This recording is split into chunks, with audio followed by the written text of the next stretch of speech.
My sister and I both awakened to two systems at the same time. One was the elimination system, which could consume stamina to eliminate anything, while the other was the hoarding system with storage space. As her older brother, I felt sorry for my sister's frail health since childhood, so I chose the stamina-draining elimination system, and my sister chose the hoarding system. Who knew that a week later, the apocalypse would descend? Extreme cold and zombie hordes ravaged everything. I desperately eliminated zombies with the elimination system, and soon became a hero of the city. Meanwhile, my sister could only work as a warehouse manager in the rear. During one zombie horde attack, I fell severely wounded, and when I needed supplies to survive, I discovered my sister had locked the safe house. She looked at me coldly and said, "Why do you get to be the hero while I'm stuck being a warehouse manager?" When I opened my eyes again, my sister had already rushed to choose the elimination system. Seeing this, I knew she had been reborn too. I smiled. She had no idea what price the elimination system demanded. Using the elimination system consumed massive amounts of stamina. Even with my robust physique, I would be left as weak as if I'd suffered a serious illness after using it. And her, this pampered princess who couldn't even open a bottle cap, using it once would probably leave her bedridden for 3 days. The moment I opened my eyes, I heard my sister say, "Ethan, I want the red one." Like a child afraid of having her toy stolen, she quickly reached for the elimination system on the right. The instant her fingers touched the red icon,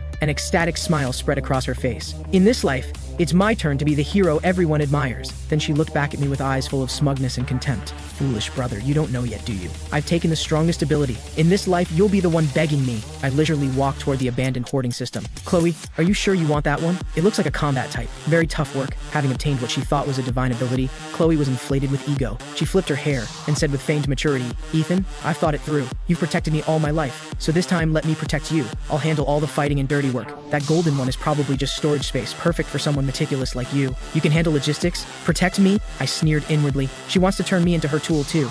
And then, just like I protected her in the last life, drain every bit of value from me. I ignored her and reached out to gently touch the golden symbol before me. A warm golden light instantly enveloped me. System binding successful. Host Ethan. Ability, Infinite Hoarding Level 1. Time until apocalypse, 167 hours 59 minutes. Meanwhile, having successfully bound her system, Chloe excitedly waved her arms at the air. The crystal ashtray on the coffee table vanished instantly. Chloe's face went pale. She clutched her chest and gasped for breath, but then showed an expression of wild joy. "It's real. It's really real. I have that power." She turned to look at me, her eyes no longer showing their usual dependence, but naked arrogance. "Ethan, I'm a bit tired. Get me some water, and give me the bank card Mom and Dad left us. I need to go buy some things to prepare." Her tone was like she was ordering a servant. Looking at this sister who had pushed me into the abyss in my past life, I slowly uttered one word: scram. The air froze in that second. The smile on my sister's face stiffened, and she even doubted she'd heard correctly. All my life, I had indulged her every whim. "Ethan, what did you just say? Are you upset I took the red system? But I'm doing it to protect you." I said, "Get out." I stood up and looked down at Chloe. "Also, this is my house. You have 10 minutes to pack your things and get out." "Are you insane?" Chloe finally dropped her act. "I've awakened the strongest ability. Do you know what that means? The apocalypse is coming. Only I can protect you. If you offend me now, I won't help you even when you beg." She was too confident, thinking I would still grovel before her like in the last life. I smiled and stepped closer to Chloe, backing her into a corner. "The strongest ability?" I suddenly punched the wall next to her ear. With a loud bang, Chloe screamed and crouched down, covering her head. "Your so-called ability, is it just making your few shabby clothes disappear? Did you forget that your ability can only eliminate, not create food? In 7 days, the temperature will drop to minus 60 degrees. Without food or clothing, even if you can eliminate an entire building, you'll freeze and starve to death." Chloe's body trembled. She had indeed overlooked this problem, but she quickly stiffened her neck and shouted, "So what? I can take by force. Whoever refuses to give me supplies, I'll make them disappear. As for you, what use is guarding a broken warehouse? You'll still have to rely on me. Is that so? Then good luck to you." I was too lazy to waste more words on her. I walked to the door and yanked it open. "Now, immediately get out, or I'll have security drag you out. Don't forget, this is still a society of law. I can call the police for trespassing." Chloe looked at my resolute back, shock flashing across her face. "Fine. Very well, since you're so heartless. Don't blame me for being ruthless. When the apocalypse comes, I'll watch you beg me with your pile of junk. Ethan, don't regret this." Chloe rushed into the room and haphazardly stuffed some clothes and jewelry into a suitcase, then dragged the luggage out the door in a fury. Before leaving, she glared at me viciously. "In this life, I'll make you die like a dog before my eyes." The door slammed shut. I leaned against it and let out a long breath. Step 1. Severed ties complete. Without this ungrateful wretch ready to backstab me at any moment, I could finally go all out. Then I took out my phone and checked the time. January 15th, 2026, 10 a.m. Exactly 7 days until the apocalypse. I listed the house I owned, worth about $8 million, online at a 20% discount. Combined with the inheritance from our parents, that made about $11 million. To build a doomsday fortress that could withstand minus 70-degree cold and zombie hordes, plus stockpile enough supplies for several lifetimes, this money wasn't even close to enough. Then I called the bank and mortgaged my company shares and current house. I also made calls to several private lenders, and maxed out all major online loan platforms and credit cards. Like a crazed gambler, in just one afternoon, I had $16 million in liquid funds. That should be enough. Looking at that dizzying string of numbers in my bank account, I felt no excitement, only urgency. Money was just waste paper. Only supplies could save lives. I drove the SUV I hadn't sold yet straight to the suburbs. My target was clear, the abandoned cold chain logistics park in the western suburbs. It used to be the city's largest cold storage facility, later abandoned when the owner embezzled funds and fled. The location was remote, with open terrain all around. Easy to defend, hard to attack. In my past life, it was occupied by a gang and became one of the largest survivor bases. In this life, it would be mine. I found the old man watching over the site and slapped down $20,000 in cash, telling him I wanted to rent it. For setting up a horror escape room for half a month. No contract, just the keys. Looking at the thick stack of bills, the old man smiled so wide his dentures nearly fell out, and handed over the keys without a second word. The moment I got the keys, I locked the main gate and walked into the massive underground cold storage. Though abandoned for 2 years, being 10 meters underground kept it cold and damp. About 3,000 square meters with an 8-meter ceiling. System, scan current space, I commanded mentally. Scan complete. Semi-enclosed underground space detected. Meet safe house renovation requirements. Activate space anchoring. Once anchored, this space will serve as a material transfer station in the real world. You can teleport external materials directly here, at will,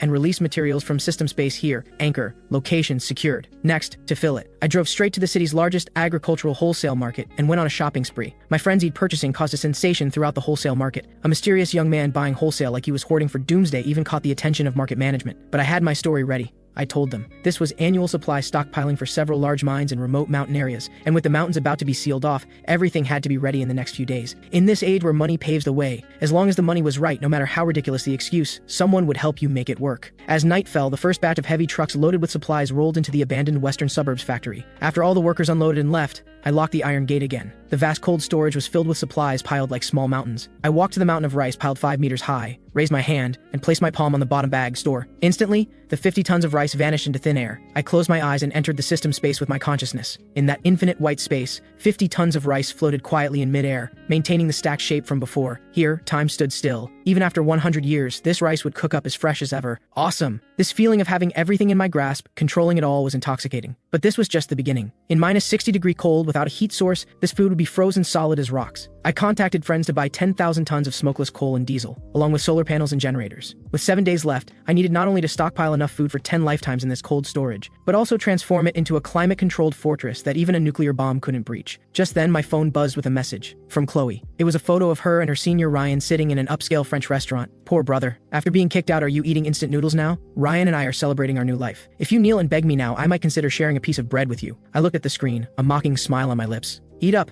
Eat plenty. This is the last meal you'll ever have that could be called human food. I casually replied with 2 words, dress warm. Then I blocked her and shut off my phone. I stood on the second floor suspended iron walkway, watching dozens of workers bustle like ants in the belly of this steel beast. Boss, aren't your requirements a bit too much? The speaker was Blake, the city's most resourceful contractor, who now looked constipated, staring at the densely detailed blueprint in his hands. 50-centimeter thick aerospace-grade aerogel insulation throughout, lined with 2 layers of 20-millimeter bulletproof steel plates, and you want all ventilation sealed off except for 2 air intakes with NBC filtration systems. Blake wiped the sweat from his forehead. Brother, this isn't going to be cheap. The money's already in your account. $5 million advance. I need it done in 3 days. All materials must be in stock, and if not, strip them from other construction sites. I'll pay triple the difference. I turned and locked eyes with Blake. Only one rule. Don't ask why. Don't take photos. Don't post on social media. Another $2 million is hush money when you're done. Blake's Adam's apple bobbed violently. $7 million, equivalent to 2 years of his usual profits. You got it, boss. You're like my father. Since you're so generous, let me tell you, if I don't deliver in 3 days, you can twist my head off and use it as a soccer ball. Watching Blake's pumped-up figure walk away, I felt nothing. What I was building wasn't just a shelter, but an ecosystem independent of the apocalypse. I walked to the corner of the factory where a batch of special cargo had just been delivered. The huge wooden crates were pried open, revealing the dark metallic luster inside. These weren't ordinary steel materials,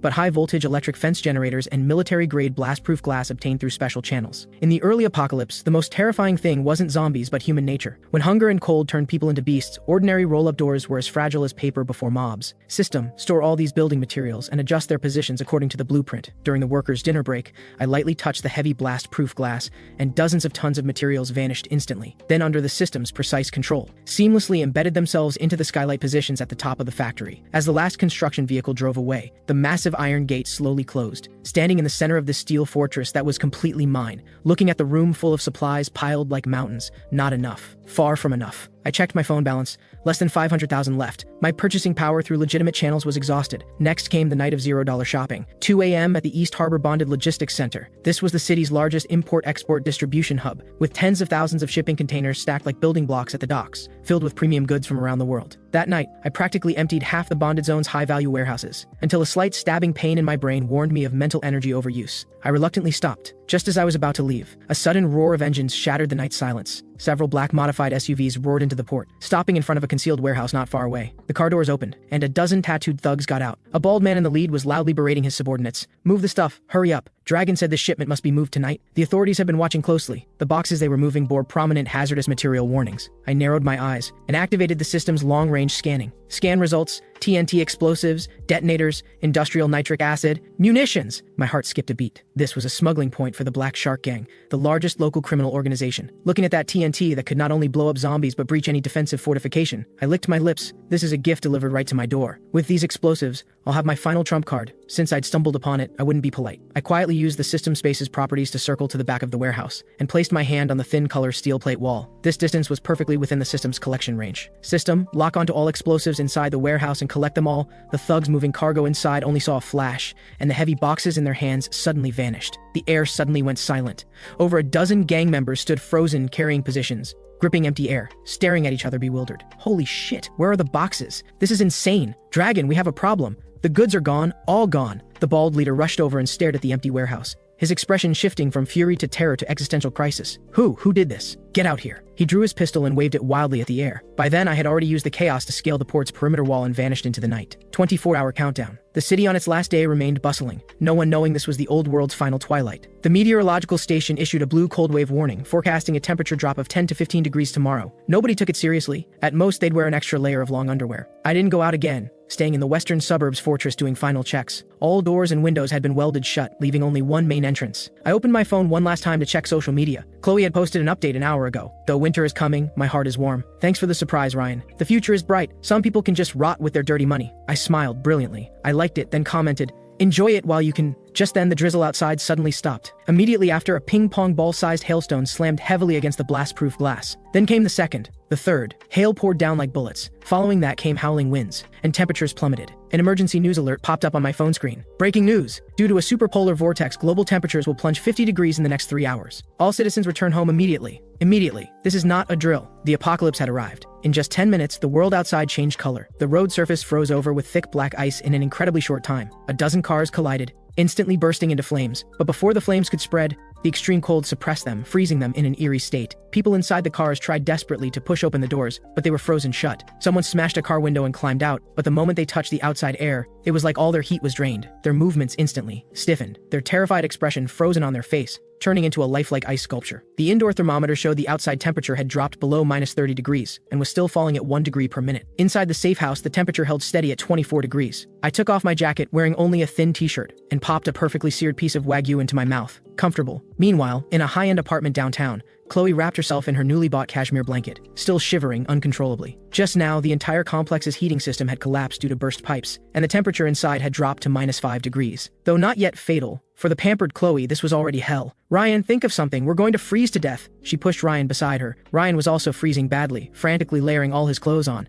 "Stop nagging. I'm cold too. This damn weather changed so suddenly. Quick, find some heat packs." "The heat packs are in that box." Khloe pointed to the corner. They fumbled around, searching, only to find fewer than 10 heat packs left, nowhere near enough to last the night. "Wait, your brother? Doesn't he have money? He must be in a luxury hotel or bought heating equipment. Call him quick." Khloe grasped at this lifeline like a drowning person, trembling hands dialing my number. "Sorry, the number you have dialed is switched off." "Damn it!" Khloe furiously threw her phone onto the sofa. "That bastard dared to turn off his phone." Don't panic. Ryan's eyes flickered. "I remember now. I saw your brother at the South City wholesale market before. I was far away, but I vaguely heard him repeatedly mention the western suburbs and a factory. There happens to be an abandoned factory there. At a time like this, he must be hiding there. Let's go find him." "But the snow outside is so bad." Khloe looked at the terrifying blizzard outside, hesitating. "Not going means waiting to die. The snow won't stop anytime soon. In a few more hours, the pipes here will burst. We have a car with heat. And once we find your brother, with your system and my brains, we can easily take him down. Then his supplies will be ours." Greed overcame fear. The two wrapped themselves in all their clothes and struggled downstairs, diving into the car. The car started, and when the warm air blew out, both sighed with relief. "Let's go to the western suburbs!" A vicious gleam flashed in Khloe's eyes. "When we see Ethan, I'll make him kneel in the snow and apologize, beg me to forgive his earlier rudeness." Meanwhile, in the western suburbs, I was staring at a corner of the surveillance screen. There, several stray dogs were huddled together, shivering. Suddenly, one dog's body convulsed violently, its eyes instantly bloodshot, turning crimson red. A piercing, inhuman shriek echoed across the wasteland, and that mutated zombie dog viciously lunged at its companions. Blood spraying onto the snow, instantly freezing into red ice crystals. This isn't an ordinary virus. It's the extreme cold zombie virus. They're not afraid of the cold. The colder it gets, the more excited they become. I put down my chopsticks, finally here. I stood up and walked to the control panel and pressed the red button. Level 1 alert. Defense mode activated. The high-voltage electric fence of the first perimeter defense line instantly powered on, blue arcs crackling in the blizzard. I raised my wine glass and toasted to the blizzard on the surveillance screen. Welcome to hell, my guests. The blizzard in the western suburbs had evolved into a white catastrophe, with visibility under 5 meters. A white BMW X5, like a drunk, crawled with difficulty along the road where snow was already half a meter deep. Why aren't we there yet? Didn't you say it was only 20 kilometers? Khloe sat in the passenger seat, wrapped in 2 down comforters. Still so cold her teeth chattered violently.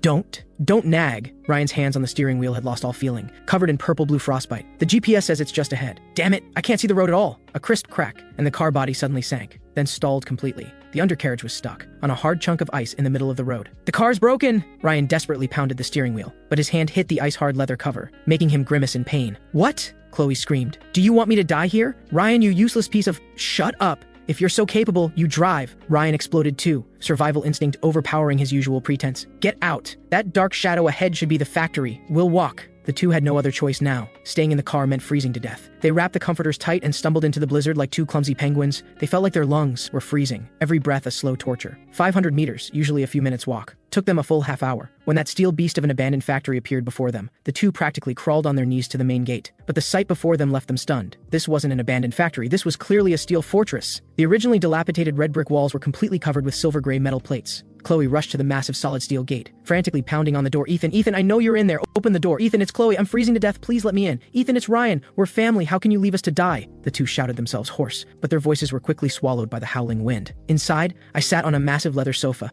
facing a wall of surveillance screens. On them, 2 blurry thermal imaging red shadows were pressed against the gate, like 2 pitiful flies. Beside me, red oil bubbled in a small copper pot, releasing an insanely appetizing spicy aroma. System, turn on external speakers, I ordered calmly. Activated, the speaker outside emitted a crackling sound, startling the two. Then, a lazy, calm voice with a hint of amusement rang out through the blizzard. Who is it? Don't you know disturbing people in the middle of the night is illegal? Hearing this voice, tears instantly streamed down Khloe's face. Ethan, it's me, your sister. Open the door. It's freezing out here. We're dying. Sister. Huh. My voice remained unhurried, accompanied by a slurping sound. Tisk, this duck intestine is slightly overcooked. Who did you say you were? Outside, Khloe nearly choked. I'm freezing like a dog out here, and you're eating hot pot inside? And duck intestine, no less. That damn delicious smell made her mouth water instantly, her stomach growling traitorously. Ethan, stop playing dumb. I know you can hear me. I'm Khloe, your only sister. Open the door now. Once I'm inside, I'll explain everything about before. It was all a misunderstanding. Misunderstanding? I put down my chopsticks, picked up the microphone, and looked at that distorted face on the screen, my gaze suddenly cold. Telling me to scram was a misunderstanding? Or was saying you'd make me die like a dog in front of you also a misunderstanding? That was just anger talking. Khloe panicked. Ethan, you're a man. Why are you so petty? I was wrong before. I'm apologizing now. I'm sorry, okay? Now open the door. This wasn't an apology. It was a command. In her mind, as long as she lowered her head and said those 3 words, I had to forgive her. That had been the rule for 20 years. Too bad the rules had changed. If apologies worked, what would we need police for? I sneered. Why don't you try your strongest ability? Don't you have the elimination system? These words struck Khloe like lightning, right? I have an ability. Why should I beg him? Fine. If you won't open it, I'll open it myself. Don't beg me later. A vicious gleam flashed in Khloe's eyes, and she took a deep breath, energy surging within her body. She slammed her frozen hand against the steel door. Eliminate! A red light burst from her palm, striking the door hard. However, the expected scene of the gate vanishing didn't happen. Instead, the red light was like hitting an invisible wall, instantly rebounding, making Khloe's arm go numb, and she fell backward into the snow. System warning, target object density too high and protected by high-level energy reinforced space anchoring. Host current level LV1. Cannot eliminate. Forced elimination requires life force consumption. Khloe stared in disbelief at the immovable door. My system is the strongest. How could I not even open a door? My merciless laughter came through the speakers. Forgot to tell you, this door cost me $5 million in aerospace-grade alloy, and my system happens to counter yours. Your elimination can't eliminate my hoarding. Now, get lost. Don't dirty the snow at my doorstep. The speaker cut off, then the floodlights above the gate suddenly blazed on, 2 blinding beams shining directly into their faces, making them unable to open their eyes. Khloe sat in the snow, feeling the cold that penetrated to her bones,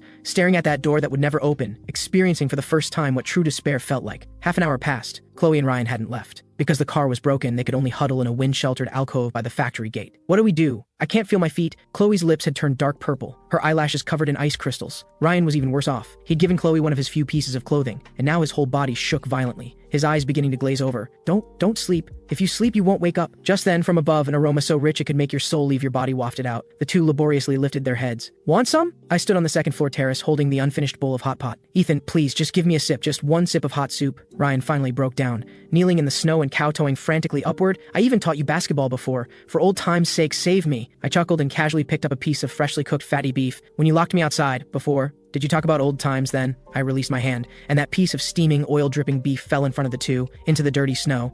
Ryan almost instinctively lunged to grab it, but Khloe was faster, snatching up that piece of snow-covered meat and shoving it directly into her mouth, swallowing it without even chewing. That moment of warmth made her moan with satisfaction. Tasty? Yes. So good, Khloe nodded, tears streaming. Since you've eaten, get lost already. My security system detected some little friends attracted by the smell just now. Before the two could react, several pairs of glowing green eyes suddenly appeared in the distant blizzard, low growls carrying over on the wind. They're mutated zombie dogs. Run, run! Ryan reacted fastest, grabbing Khloe and trying to flee, but the ground was all ice and snow, and the two slipped, face-planting hard into the ground. The first zombie dog lunges forward, its gaping maw aimed straight for Ryan's thigh. Help! Ethan, help me! Ryan lets out an ear-piercing scream as he desperately kicks at the dog, but the creature feels no pain. In this critical moment, a flash of viciousness crosses Ryan's eyes. He suddenly grabs Khloe beside him and shoves her forcefully toward the dog's mouth while rolling away to safety. What are you doing? Khloe screams in terror. The reeking jaws are about to tear into her neck. In this split second between life and death, survival instinct conquers fear. Khloe locks eyes on the lunging dog's head as the red icon in her mind flashes frantically. She roars in her mind, eliminate! The massive Tibetan Mastiff's head is completely erased just 1 centimeter from Khloe's nose. Only a headless corpse crashes down heavily onto Khloe, nearly crushing the air from her lungs. Host eliminated Tier 1 mutant. Experience gained, 10 points. Stamina depletion warning. Khloe feels her strength draining away, her vision goes dark, and she nearly faints, but she has survived. This little show is getting interesting. I lower the binoculars, amusement flickering in my eyes. Since you don't want to leave, let me point you towards salvation. My voice echoes out again, carrying a demonic persuasion. 200 meters east, there's a security booth. That's your only chance of survival tonight. With that, the window shuts completely, leaving only 2 figures trembling in the darkness and more green eyes gathering around them. Move! To the booth! Khloe shoves the dog corpse off and staggers to her feet.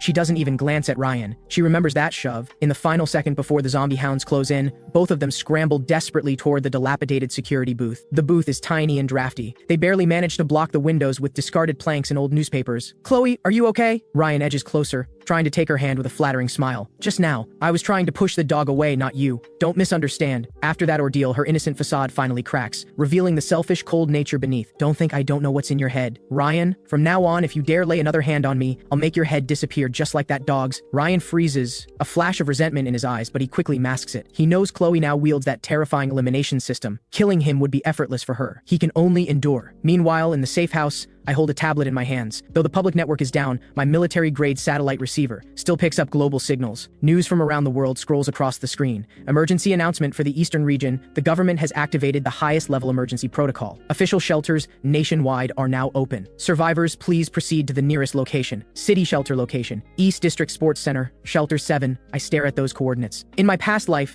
that place was indeed the largest official stronghold in the early days. But precisely because there were too many people, supplies depleted rapidly, and with chaotic management. Within a month, the infamous granary riot broke out, killing tens of thousands. Looks like history's trajectory hasn't changed. I close the news and open the system interface. Current stockpile, 32,000 tons. System level LV1. Experience, 0%. Upgrade requirement, collect 10 Tier 1 zombie cores. Cores. In my past life, people didn't discover until the 3rd month of the apocalypse that the cores in zombie brains could be used to enhance abilities. But I know now. That fool Khloe was too busy killing the dog to save herself, leaving the most precious spoils of war in the snow. Those are my experience points. Can't let them go to waste. I change into a lightweight nanothermal combat suit and grab my tactical axe. I decide to head out for a stroll, to reap my first harvest on this first night of the raging blizzard, and check if those 2 rats have frozen to death yet. Wearing a fully sealed nanothermal combat suit and gripping my tactical axe, I move through the western outskirts wasteland. 50 meters ahead, the pack of zombie dogs circles the security booth, 7 in total. I adjust my breathing, then burst out from behind the snow pile where I've been hiding. The first zombie dog is still growling at the booth. It doesn't even react, before my axe arrives. With a dull thud, the tactical axe splits its hard skull. Tier 1 zombie dog eliminated. Experience +5. The commotion instantly alerts the other 6 hounds. The alpha, a massive Tibetan Mastiff, whips its head around. Those ghostly green eyes lock onto me. It kicks off with its hind legs, its massive body charging like a tank, just as it reaches half a meter from me. I point my left hand at the ground beneath the Mastiff. In that instant, a 2-meter diameter section of ice, along with the frozen earth beneath it, vanishes into thin air. The ground disappears under the Mastiff,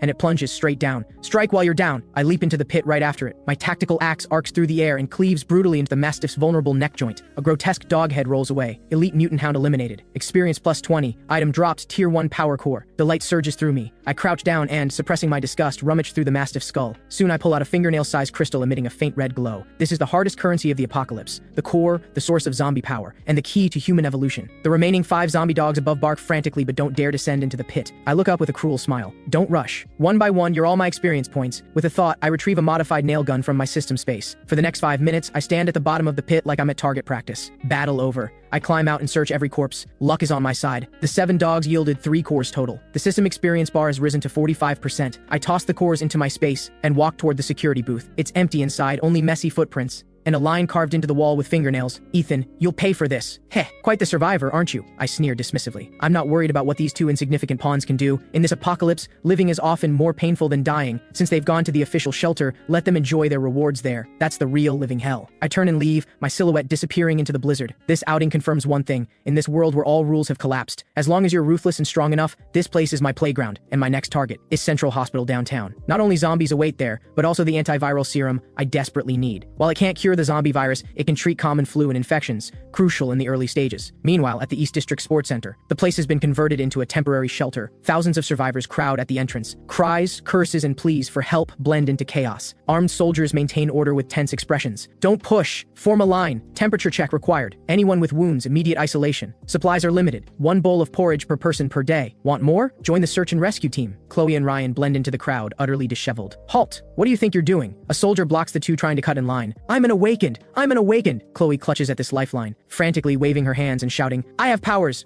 I'm special. Let me in. I need to see your commander. Awakened? The soldier pauses. Though orders came down to identify those with special abilities, too many imposters have shown up these past few days. Prove it, the soldier says coldly. Khloe takes a deep breath, fighting through the exhaustion and hunger-induced dizziness. She extends her hand toward a massive concrete barrier by the roadside. Eliminate! A red flash, and the several hundred-pound barrier vanishes instantly into thin air, as if it never existed. The surrounding crowd falls silent. The soldier's pupils contract sharply as he immediately grabs his radio. Awakened spotted at entrance D, spatial type, no, elimination type, requesting orders. 5 minutes later, Khloe and Ryan are escorted into a warm office. Behind the desk sits a middle-aged man in a military coat. He sizes up Khloe. So your ability is elimination? How large can you eliminate? Can you eliminate living people? Anything within a 2-meter diameter? Khloe, finally feeling warmth, speaks a bit more coherently. Living people too. Just now on the way here, I killed a mutated Tibetan Mastiff. The commander laughs. The expression of someone who just heard a joke. Little girl, you kill 1 dog and think you're invincible? He stands and walks to the window, pointing at the dense zombie horde outside. There are tens of thousands of zombies now. Your ability that exhausts you after a few uses is worth nothing on the battlefield. Khloe's face instantly stiffens. However, the commander's tone shifts as his gaze falls on the snow-covered runway outside. Your ability has a more suitable purpose. The blizzard has blocked the roads. Supply trucks can't get through. The airstrip is buried in snow. We need to clear a lifeline. Snow removal? Khloe feels utterly humiliated. I'm supposed to be the protagonist with a cheat system, destined to become the queen of the apocalypse, and you want me to be a janitor? I refuse. I'm an awakened. How dare you humiliate me like this? Refuse? The commander's smile vanishes instantly. No work means no food here. Even the awakened work for what they get. Fine. Choose not to work. Then get out and go back to the blizzard. He waves his hand. 2 soldiers beside him immediately step forward, their gun barrels rising slightly. Ryan's legs go weak with fear. He quickly grabs Khloe's sleeve, frantically signaling with his eyes. Khloe, don't be rash. Stay alive first. We'll figure it out later. Khloe stares at those dark gun barrels, then thinks of the hellish cold outside. Her pride shatters. I'll do it. She grits her teeth and lowers her head in humiliation. Half an hour later, Khloe is assigned to the Special Clearance Unit, number 098. Her job is simple. Stand in front of construction vehicles and continuously use her ability on the snow and debris ahead. Eliminate sections of snow walls. When one section disappears, the convoy advances. Each time she uses her power, her body feels completely drained. Faster! What's the holdup? The convoy behind is waiting. The supervisor bellows through a megaphone. Ryan, having no abilities, is assigned to the lowest tier transport team. His task is to carry those who froze or were bitten to the incineration pits. The stench there could knock someone out, plus there's constant risk of infection. But to survive, to get that half-moldy bun, he can only endure. Late at night, both collapse on the communal sleeping platform in the gymnasium. Hundreds of people are crammed here. The stench of sweat and feet mingles together. Khloe stares at her swollen, festering hands, tears streaming down uncontrollably. It wasn't supposed to be like this. She thinks of Ethan, of that warm fireplace. Ethan, you must be so pleased with yourself right now. Khloe grips the filthy blanket tightly, her nails digging into her palm. At this moment, the plaza in front of Central Hospital is packed with frozen zombies. These creatures aren't dead. The moment they sense a living person's body heat, they'll awaken instantly. System, activate stealth field. I expend a small amount of energy to form a thermal insulation layer around my body. Using my grappling hook, I climb directly to the 3rd floor window. The 3rd floor houses the pharmacy. There are fewer zombies here. After dispatching a few wandering nurse zombies, I walk to the shelves. My hand sweeps across,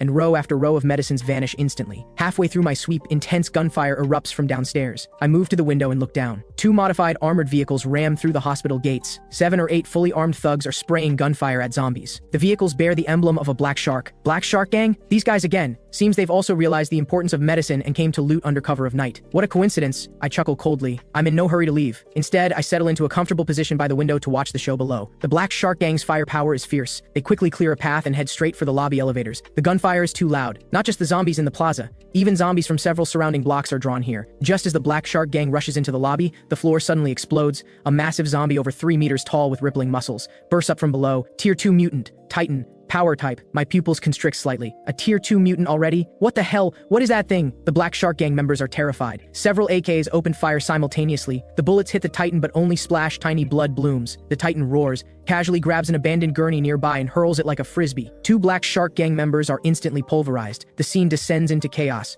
Perfect timing. My eyes light up. That's a tier 2 power core from a Titan. It'll let me level up directly and likely unlock a new skill. I wait patiently for the Black Shark Gang to wear down the Titan's stamina. 5 minutes later, the lobby falls silent. All 7 Black Shark Gang members are corpses. The Titan is also heavily wounded, wheezing heavily. It crouches on the ground, devouring corpses to recover. Now's my chance! Like a hawk, I leap from the 3rd floor. Mid-air, I retrieve a bundle of TNT from my system space. I light the fuse. Here's a present for you. The Titan opens its maw, instinctively thinking it's food, and chomps down. I roll as I land, taking cover behind a support column. A violent explosion shakes the entire building. When the smoke clears, everything above the Titan's neck has completely vanished, leaving only a massive headless corpse. I walk over and rummage through the pile of shredded flesh. Finally, I find a walnut-sized core. Tier 2 power core obtained. High-purity energy source detected. Absorb and upgrade immediately? Yes. The core in my hand instantly transforms into a warm current flowing into my palm. I feel every bone in my body crackling. Power surges through me wildly. System upgrade successful. Current level LV2. New function unlocked. Spatial rift blade. Consumes mental energy to create a 1-meter spatial rift in reality. Ignores physical defense. Cuts through any object. Ignores defense? I look at my palm. With a thought, an ink-black line materializes at my fingertips. I lightly trace it across the heavy armor of a nearby armored vehicle. Like cutting tofu, the hard steel plate splits open in a smooth line. I retract the ability with satisfaction and look at the 2 still-running armored vehicles. They're loaded with supplies the Black Shark Gang scavenged over the past few days. Thanks, gentlemen. I wave at the corpses on the ground and absorb everything, vehicles and cargo, into my space. This hospital trip not only netted me medicine and a level up, but also a windfall. Day 15 of the apocalypse. Shelter 7. The air here no longer circulates. A sour stench and the moldy smell of despair permeate everything. The gymnasium that once held 50,000 people now houses fewer than 30,000. Order has collapsed. With the generators finally dying, the last glimmer of civilization has vanished. In the darkness, people are no longer people but starving beasts. There's no food left. Open the warehouse. The officers are hoarding everything while we're left to gnaw and bark. The riot erupts without warning. Thousands of starving survivors break through the guards' defense line and surge like a tide toward the core administrative area. Gunfire screams and the sounds of tearing flesh merge into chaos. Khloe huddles in a corner of the bleachers, clutching a long, dulled snow shovel. This past week has been a living death. Her once fair hands are covered with frostbite and blisters. Khloe, run! This place is finished! Ryan rushes over, his face covered in blood. They say the zombie horde outside has breached the perimeter. This place is about to become a death trap. Run where? Khloe stares despairingly at the blizzard outside. It's 60 below out there. Going out is suicide. Go to the western outskirts, to your brother. Ryan grabs her shoulders and shakes her hard. Before, just the 2 of us wouldn't have worked. But what if we bring these thousands with us? Ryan's voice takes on a demonic whisper. You know the commander still has several heavy armored vehicles and heavy weapons, right? If you tell him. There's a fortress in the western outskirts stocked with supplies, heating, and electricity. What do you think he'll do? Khloe's eyes change from despair to resentment, finally transforming into manic resolve. You're right. Why should I suffer alone? If you won't open the door to save me, then if I die, everyone dies together. Inside the core office, the commander, drenched in sweat, directs his subordinates to destroy documents while preparing to evacuate. Commander, I know a place. Khloe bursts in, shouting loudly despite the guns pointed at her. I know where there are supplies. Tens of thousands of tons, plus generators, plus completely secure fortifications. The commander whips around, staring at her intently. What did you say? I'm not lying. It's my brother's place. He's a hoarding system awakened. Before the apocalypse, he emptied every cold storage facility in the city. It's at the abandoned industrial zone in the western outskirts. If we take that place, we can survive. Everyone can survive. The commander's eyes light up. With the greedy gleam of salvation and desperation, the news spreads through the shelter like a virus. There's a granary in the western outskirts. Some selfish rich guy hoarded tens of thousands of tons of food. Let's kill him and take it all. The rioters, previously killing each other, suddenly have a common target. Half an hour later, a convoy with 5 heavy armored vehicles in the lead, over a dozen modified trucks following. and thousands of survivors trailing behind charges into the blizzard. Khloe sits in the lead armored vehicle, a cruel smile playing on her lips. Brother, this time I've brought an army to visit you. Let's see if you still refuse to open the door. At the rear of the convoy, a zombie horde drawn by the scent of living humans silently follows. The steel fortress's alarms don't sound. Instead, Beethoven's Fifth Symphony plays with rousing intensity. Dressed in a black tactical coat, I stand before the bulletproof floor-to-ceiling window on the second floor, a glass of red wine in my hand. I watch the writhing column moving through the snow in the distance. Finally, looking at the densely packed red dots on the surveillance screens, I smile. The system interface pops up a warning, large-scale hostile targets detected approaching. How flattering. I take a small sip of wine. I'm not worried in the slightest. If anything, I'm excited. These past few days at home, I've been bored enough to rust. Apart from upgrading abilities and watching old movies, dancing on a razor's edge is the apocalypse's greatest thrill. The convoy stops 500 meters from the industrial zone. The commander's voice booms through a megaphone. Ethan inside, listen carefully. We are the official search and rescue team from Shelter 7. We are now lawfully requisitioning your supplies and shelter. Disarm immediately and open the gate. I chuckle into my microphone. You mean bandits? My voice drips with undisguised mockery. The commander's face darkens. He didn't expect such stubbornness. Those who refuse mercy get none. Khloe, didn't you say you could break through? Go up there and call out. Let's see what family bonds look like. Khloe is pushed forward. She stands atop the armored vehicle with a megaphone. Ethan, you're surrounded. Look at these people. They're starving. You're hoarding all these supplies alone. Doesn't your conscience hurt? Open the door now and everyone might remember your kindness. Otherwise, when we break in, you'll be torn to pieces. Torn to pieces? I shake my head. My finger rests lightly on a red button on the console. Little sister, you're still so naive. You think bringing all these people threatens me? You're delivering experience points. Open fire. The commander loses patience. An RPG rocket whistles toward the factory gate, but just as it's about to hit, an invisible barrier flares to life. The rocket ricochets as if hitting a mirror, bizarrely reversing course and shooting straight toward a nearby truck. The truck loaded with rioters is instantly blown to scrap metal. Return fire. Shoot! Countless bullets rain down on the walls like a storm, but only sparks fly. They barely scratch the paint. I snap my fingers. My turn. Then I press the button. Defense System Sequence 2, minefield activated. The snow beneath the rioters at the front suddenly collapses. Hundreds of mines detonate in succession. The snow instantly turns crimson. Hundreds of people simply vaporize. Retreat. Fall back. The crowd stampedes backward in terror, but those behind keep pushing forward. The scene instantly descends into complete chaos. Just then, deafening howls erupt from the snowy plains behind them. Over 1,000 zombies, drawn by the explosions and blood, finally reveal their fangs. Stimulated by fresh blood, they charge into the rear of the crowd like rabid dogs. Help! Zombies! Zombies behind us! We're surrounded. Khloe, use your ability to clear the minefield ahead. Hurry. The commander, eyes wild with desperation, presses his gun to Khloe's head. Khloe trembles all over, desperately using her elimination ability on the area ahead, but the minefield is too vast. Her stamina is a drop in the ocean. In less than a minute, blood streams from her nose. She collapses on the vehicle roof. Useless! The commander kicks her off the vehicle and dives into the armored vehicle attempting to flee. But how could I let him escape? Since you came all this way, leave something behind. I stand on the terrace and raise my right hand, making a grasping motion at the turning armored vehicle. Spatial rift blade! A visible black fissure slashes through the air. Without a sound, the multi-ton heavy armored vehicle, along with the commander inside, is cleaved in half at the waist. The entire battlefield falls deathly silent, everyone stunned by the power of that single strike. Ryan hides among the corpses, staring at the man standing on high like a god. The battle rages for 3 full hours. The force of over 3,000 is almost entirely wiped out. Corpses litter the ground. The heat from fresh blood melts the snow, which quickly refreezes into a thick layer of red ice, turning this place into a massive open-air morgue. The zombie horde has also been mostly cleared by my heavy machine gun. The blizzard stops. A pale moon hangs in the sky, illuminating this hellscape. Only 2 living people remain before the gate. Khloe and Ryan. Lucky for them, being kicked off the vehicle at the start and playing dead under the wreckage allowed them to barely cling to life until now. The gate slowly opens. Tactical axe in hand, I walk toward them step by step. Khloe kneels on the ground, face covered in blood. I was wrong. I was really wrong. I was forced. The commander forced me to come. You know how timid I am. Right. They forced us. For the sake of our past relationship, spare me. I'll serve you like a slave. I stop 2 meters in front of them. Without a word, I retrieve a table and chairs from my system space. Then I pull out a small red clay stove. I light the fire, set up the pot, pour water, add the hot pot base. Soon, the spicy aroma wafts through the air. I take out a plate of thinly sliced lamb and leisurely begin cooking it. Hungry? I pick up a piece of meat and blow on it to cool it. Khloe and Ryan's throats bob, their eyes fill with longing but even more with fear. Let me have a bite, please! Khloe begs through tears. This scene is so familiar. I place the meat in my mouth and chew slowly. In my past life, I begged you the same way. Through that door, I begged you for a sip of water, even just an expired cracker. What did you say? Khloe trembles all over, too terrified to speak. You said supplies are for useful people. The useless don't deserve to waste air. I set down my chopsticks and look at them with icy eyes. Now, I return those words to you. I stand up. The tactical axe in my hand gleams coldly in the moonlight. Ryan, I call out. Ryan thinks there's hope and quickly looks up. You said you love Khloe and would die for her, right? Ryan hesitates and glances at Khloe beside him. Kill her, and I'll take you in. My voice is full of temptation. I'll even give you an enhancement serum. You can become awakened too. A dagger lands in front of Ryan. The ultimate test of humanity. No! Khloe stares at Ryan in terror, backing away. You won't! We're in love! Ryan looks at the dagger, then at the warm, brightly lit fortress behind Ethan, then at this filthy, worthless woman before him. In that moment, the mask called love completely shatters. Ryan suddenly snatches the dagger and lunges at Khloe with a twisted expression. "Khloe, you heard him! If you die, I get to live. You're useless now anyway. What's wrong with dying for me?" Khloe screams. Survival instinct unleashes her last reserves of strength. The dagger in Ryan's hand vanishes into thin air, but he's already on top of Khloe, both hands clamped tightly around her neck. "Die! Die! Stop blocking my way!" The two grapple in a pool of blood, like two beasts tearing at each other. Ugly, utterly ugly. I watch this scene coldly, as if watching a grotesque comedy, until both are exhausted and collapse on the ground, gasping. Khloe's face is mangled from bites. Ryan has lost an eye. Magnificent. I clap slowly. But I lied to you. I walk up to them and raise my axe. My safe house never accepts garbage. Amid their desperate screams, the axe rises and falls. Blood sprays onto the white snow like a blooming plum blossom. The grudges of this life finally come to an end. Without hesitation, I turn and wave my hand. The corpses on the ground and the armored vehicle wreckage in the distance are all absorbed into the system's waste disposal. The entrance becomes spotless once more. Back inside, I walk to the massive floor-to-ceiling window. I watch the blizzard still raging outside. The world has died, but I'm still alive, and I'll live well. I take a bottle of aged whiskey from the cabinet and pour 2 glasses. One I pour on the floor, a tribute to my foolish past life self. The other I raise to the sky, toasting this cruel yet magnificent new world. Hello, Apocalypse. I am Ethan, king of this domain.